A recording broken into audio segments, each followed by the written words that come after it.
Why should your company advertise on EDFL Web TV? EDFL Web TV reaches an audience drawing from the biggest sporting body in Melbourne's expanding northwestern suburban corridor, with over 9,000 participants and tens of thousands of families and fans distributed on a network reaching thousands of tech-savvy social media subscribers.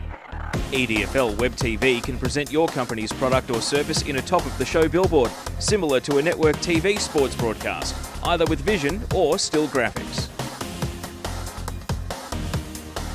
Sponsored segments are available and can be integrated into the regular week-to-week show. EDFL Web TV is also compatible with conventional TV ads, either professionally made or made by the EDFL. Customise your advertising package to reach the EDFL Web TV and social media audience today.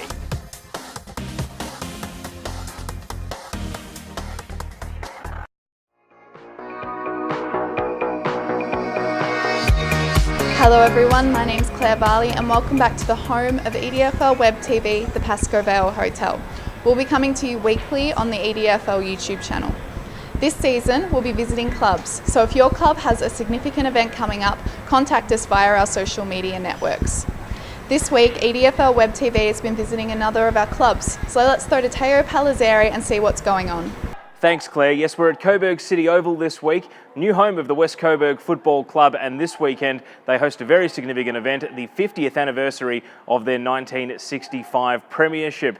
We've come out here as well to check in with how the Burgers are getting used to life back in Strathmore Community Bank Premier Division. They've had a mixed bag of results so far, and don't forget Adem, Saricaoglu and Dave Kennedy will join me for a discussion of all the week's big talking points right here on EDFL Web TV. I'm here with Jarryd Smith, the captain of the West Coburg football team. Thanks for joining us today. Sure, thanks for having me, Claire. It was a tough reminder at the weekend of what Premier football can be like. What did the team learn from the game against Vale? Yeah, we learnt Vale will be definitely a contender for this year's flag. They were a really hard running side, and they had some really big bodies, and they pushed hard both ways. And they really showed us how to play football at Premier League. So we could definitely take a leaf out of their book and trying to push hard running defensively as just as much offensively, for sure. You were a part of the team last time West Coburg played Premier in 2010. Have you noticed many changes since returning to this level? Yes, there's a handful of the players that are still that did play in 2010. I think we played in 2011 as well. So it's been 4 years down. But the most exciting thing about West Coburg at the moment, we've got a real big youthful group of young players coming through the club. So the senior boys are really excited to sort of show the boys, the younger fellas, how competitive we can be in Premier Division, and we really look forward to sort of the challenges coming up for each week, and we know each week's going to be a really big challenge for us. Speaking of challenges, you're currently coming up to a run of games against the Premiership contenders to win the division. What strategy does your team have to try and find a way through? Yes, look, we realise everything we do, from recovery to training, we have to really have a really good game plan. Having Digby, we do a lot of homework, and we have to have a mindset of really professional and stick to a plan. And we saw on the weekend, and even against Strathmore the week before, if you don't really stick to the plan or have lapses in the game, it can be pretty devastating for us on the rebound. So yeah, just going through each step and all the process Digby gives us really will keep us in good stead for the year. Tell us more about Digby and what is it like to play for him? Digby's an awesome coach. He's really good, and obviously been at the club for 1 year. With Digby, he's sort of given us a lot of the boys some success that we've sort of been seeking over the last few years in Division 1. He brings a really professional mindset to the group, and he brings a wealth of knowledge, and I find with Digby, our playing group is all on the same page, and we've been able to put some really good football together, and we're hoping to sort of put a bit more good football together throughout the rest of the year. You're a captain of a club you've been with almost your entire career. Correct. How have you found the responsibility? The responsibility has always been there for the last few years. From when I first started, I sort of got me into a leadership role at a young age. But coming to the later parts of my career at West Coburg, now I've really thrived on the opportunity. I really look forward to leading the boys out each week and having a little bit of experience in the Premier Division a few years ago has been really, really good for the club and myself. How are you finding the move to Coburg City Oval, and how does it compare to Shore Reserve? Yeah, the move to City Oval is obviously a great move for the club. Shore Reserve, been there for a long time, but I really don't think the ground even suits us. Out here at City Oval with a really, really big ground, with our small run this year, I think we're really beneficial for us, and I think we'll be able to play our best football out here as a team. And moving forward, obviously with the facilities, we've gone from probably really small facilities to almost some of the best facilities in Premier League now, all within 1 year. So it's really positive for the club, and from a club point of view, to be able to attract some more senior players and some valuable players moving forward, I think this is the best decision for the club. This weekend is the 50-year anniversary of the 1965 Premiership. What significance does that hold to the current day players? Well, there's a lot of those old, we call them the old timers around the football club, and they've really been the backbone for the football club for a long time. Especially, I'd like to make mention Howard Thompson, our major sponsor. He hardly misses a game, and when he's not there, he's on the phone. And a lot of our response is towards Howard. We find the old timers, they're there every week. After training, they're on a Thursday. It's just really awesome to have a beer with them and say g'day to them after the game. And they love watching us play, and we love having them there. And probably the best thing we could take away from them is being playing football for 50 years ago with the Premiership, and they're still mates today. That's something West Coburg's been proud of, mateship. And we've come through the junior ranks together, and played in the senior Premiership last year. So that's definitely something we can take away from West Coburg moving forward, and it's something we'll treasure forever. Excellent. Thank you so much for talking to us today. Beautiful. Thanks, Claire. And now on to the discussion panel of this week's show. I'm here with Adem Saricaoglu, but Adem, we seem to have lost Dave Kennedy. I know, he's Digger's favourite apparently, and he's not here, so I'm a bit surprised. Oh, we will soldier on, and we're going to start this week with Essendon Forward Division 1, because it was one of the better home and away games that we've been to. Essendon Doodle Stars led by 51 points early in the third quarter, and Craigieburn came back to win. The full game is available at EDFL.tv, but in the meantime, Adem, this really was something special. It certainly was, Tao, and we're grateful that there is footage of this one, and we've got the call attached to it. Dave and I probably lost our voices that night. I know I certainly did. I had to back up on Sunday, and it was an unbelievable game to be there for, and a lot of talk around the traps as well. We were at Aiken Reserve. It was a great game, and to be down by 51 points in the second half and come back and win against the Premiership favourite, with some of your better players out, and Fletcher and a couple others, Hamilton as well, and to lose Danny Nolan in the process and still come back and do that is unbelievable. It was one of the most remarkable days at the footy I've ever been to. Well, let's talk about why this happened. Essendon Doodle Stars got out to a big lead off the back of their midfield. I think they dominated clearances in that first half, and Jarryd Smith had a huge game, but there was a bit of a turning point in this one. He got shirt-fronted right on the edge of half-time.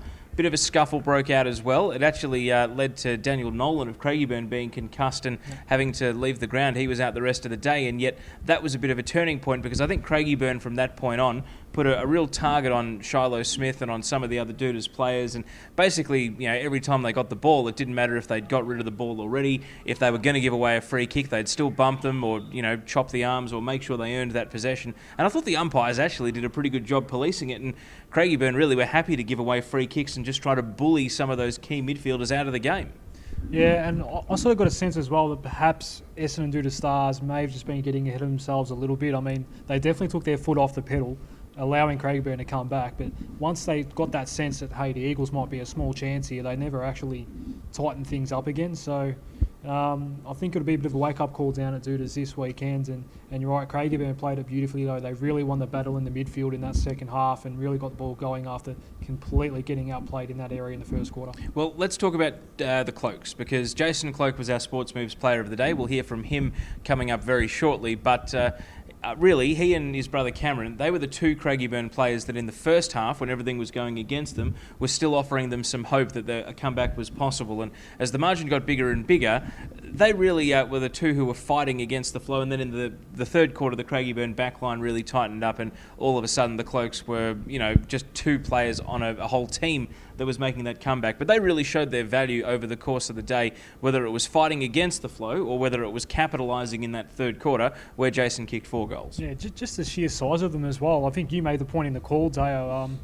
They were really men amongst boys almost, just physically imposing. And it was, throw in Jeremy Page as well, the ruckman, the big man. It was really the bigs that had a major impact on this game for Craigieburn. And yeah, Jason Cloke, he was in my eyes, a fair winner of the Sportsmoves Player of the Day prize, not only kicking 7, but when the game was really on the line, he was going down back as well and providing that brick wall to avoid from Essendon due to Stars coming back into the game too much. So he was doing it at both ends in the end when it mattered most, Jason Cloke. It's so much easier having my brother out there for one, taking a lot of the pressure off me at Spotswood the last few years. It was myself jumping over 3 or 4, and now Cam's taken the 2 best defenders a lot of the week, and I can jump up, kick a couple of goals. It's good, and some of the delivery, it's phenomenal how good skills are at local footy still. And like, we're not Premier League, we're still First Division, but mate, the skills out there, as you should have seen today, and the quality of football in the conditions was grouse to be involved in and even watch it sometimes. Oh, for sure, mate. Like I said, I'd never played local footy before I went to Spotty, and experienced the local footy, the community, and the same down here. It's so much better. Like playing VFL, AFL, then coming back and playing local footy, where after the game you can see how passionate like the supporters are. Like, it's a wet, shitty day today here, and the place was packed, and there's people like everywhere about. It's so good to come down, and everyone's made us feel so welcome, like you expect anywhere to play football. And it's just been, mate, to be honest, it's been great the last few weeks, and hopefully I can keep joining. Hopefully I can keep kicking a couple of goals. I actually thought our backs held up pretty well at the start of the game, even though they'd kicked. There was weight of entries for them. It was something like 15-7 at quarter time.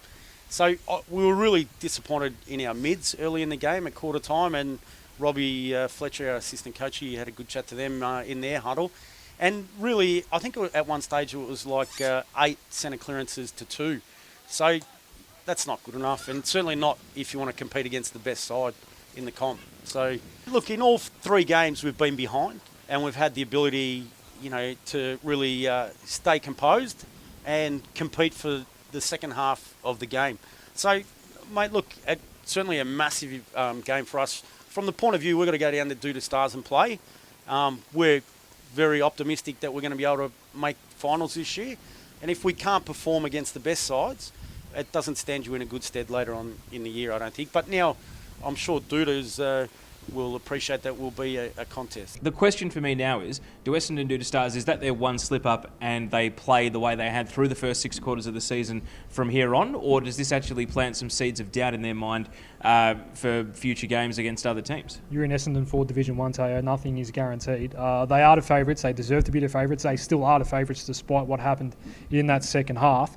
But like I said, you're in Essendon for Division 1. Nothing is guaranteed. You've got 5 or 6 clubs that can beat you if you're just 5% off. What about the absence of Ronaldson and Kite? As we know, they've played them in all the practice matches. They've been wrangling with Glenroy for months now, trying to get them cleared. It seems no closer to being resolved, at least at the time of filming it was no closer to being resolved.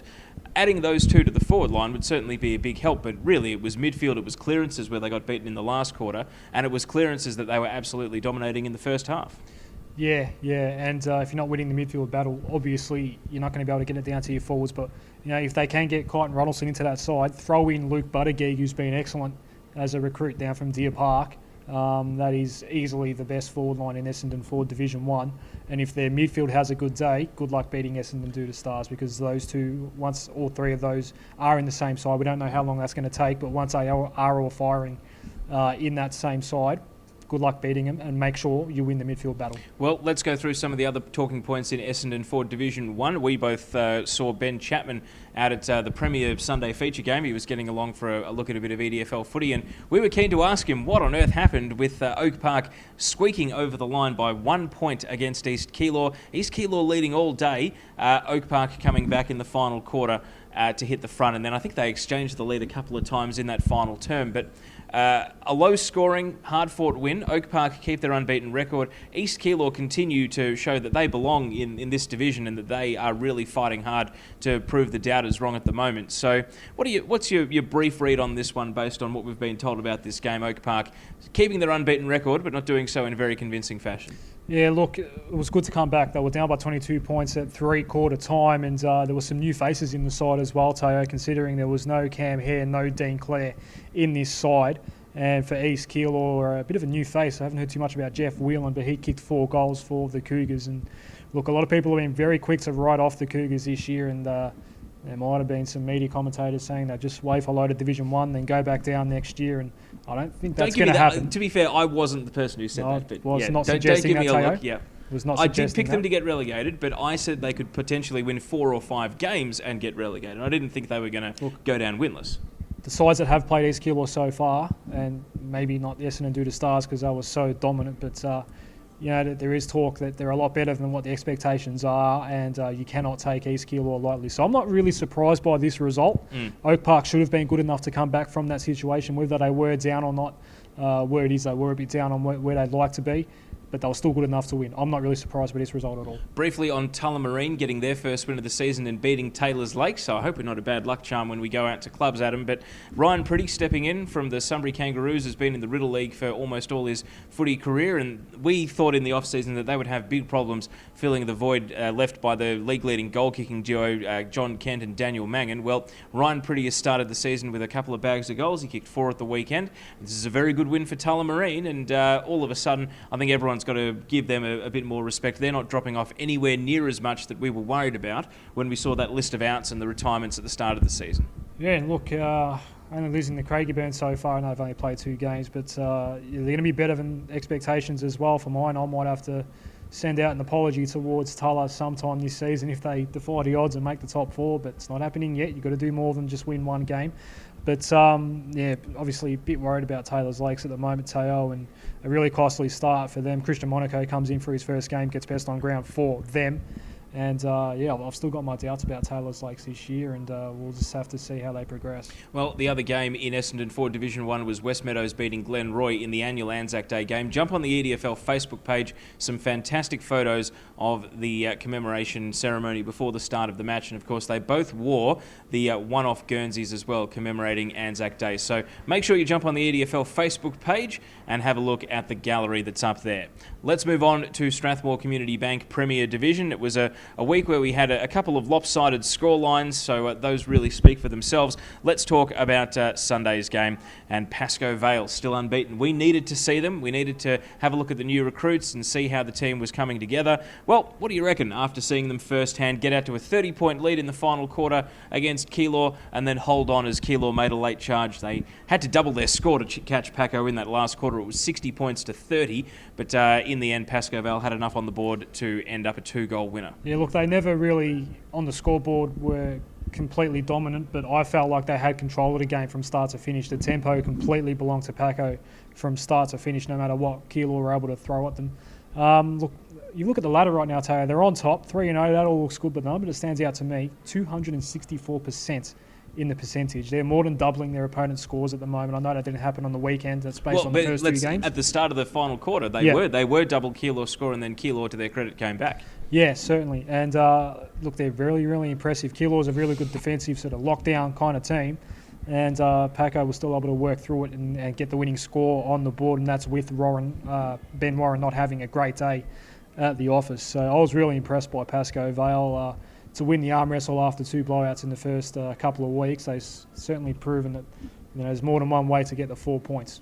Now, what about Aberfeldy versus Avondale Heights, the other annual Anzac Day game between the teams? They played it as a twilight game. The weather was poor, it was raining, it was muddy, and it was a hard slog, and Aberfeldy led start to finish, getting the win in this one. They actually opened up a big gap early, and when I saw the score come through at quarter time on the way back from DS Aitken, I was a little bit worried that Avondale Heights might be getting blown away again. They've fought this one out, but they have lost another match, Adam, and we'll talk more about Avondale Heights in the round preview. Let's stick with the winners, Aberfeldy. Apparently, Brock McLean was fantastic, not in the best 6, but I heard from someone who was there that he absolutely dominated. So what do we make of this one? Aberfeldy on the board and just rolling at the moment. They have a good win over Greenvale. They now beat Avondale Heights, so they've already knocked off the teams that finished reasonably high on last year's ladder. Pretty much full strength, except for Nick Catapan didn't play in this game. They had 9 goal kickers, and Courtney John's not included in that list, so I really like that. And look, I reckon the Kyle count, our man Kyle Reimers might have just finally hit his straps and might actually be providing what Aberfeldy would always hoped he would now. He's kicked 3 goals on the weekends and 9 for the year. And it's a really good, promising sign that maybe one of their main recruits from last year has finally come good. Well, to be fair, he kicked 50 goals last year, I think they were in fits and spurts. So they'd probably rather have. Did get dropped at one point. That's true. They probably would rather have 3 or 4 every week than a couple of down weeks and then a bag of 6 or 7. Yeah, so at the end of the day, I'm really happy for him and for the club that he might actually be able to string some good games together and be a match winner, which he certainly sounds like he was on this occasion. But they're just flying at the moment, Aberfeldy, and I think they'll get some tests coming up sooner rather than later in the fixture, but so far so good. We'll talk more about Keilor and Avondale Heights, the 2 beaten teams of the games we've just mentioned in the preview video. Click through to the EDFL YouTube channel. And also, Airport West and Northern Saints square off against each other this week. Just a brief word on the winners, Maribyrnong Park at Mutton Reserve. We saw they kicked 12 goals in the first quarter and we thought, wow, what's going on here? And it was 133 to 101 at 3/4 time. There was a bit of a blue at 3/4 time, and then the last quarter was a bit more low scoring, and in the end Maribyrnong Park had the score on the board to hold Northern Saints at arm's length. But we'll get to Northern Saints in the preview video. Just a word on Marby. We expected them to win this one comfortably, and they've ended up kicking a healthy score, and they are rolling early in the season.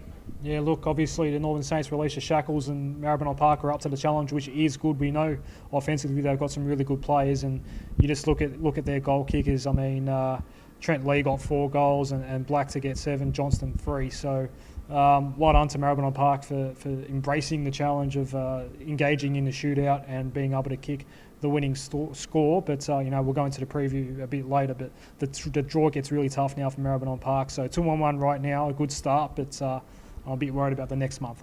Strathmore Community Bank Division 2 now, and a good week for Moonee Valley.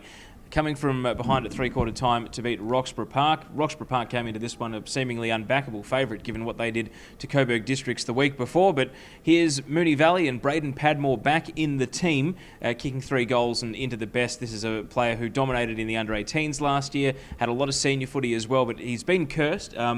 He's had his jaw broken a couple of times in the last year. Both incidents ran foul of umpires and tribunals. So this is a guy who can clearly play that has maybe got a target on his head from the opposition, but when he's allowed to play, he really is a great player and transformed Moonee Valley at the weekend, it's safe to say.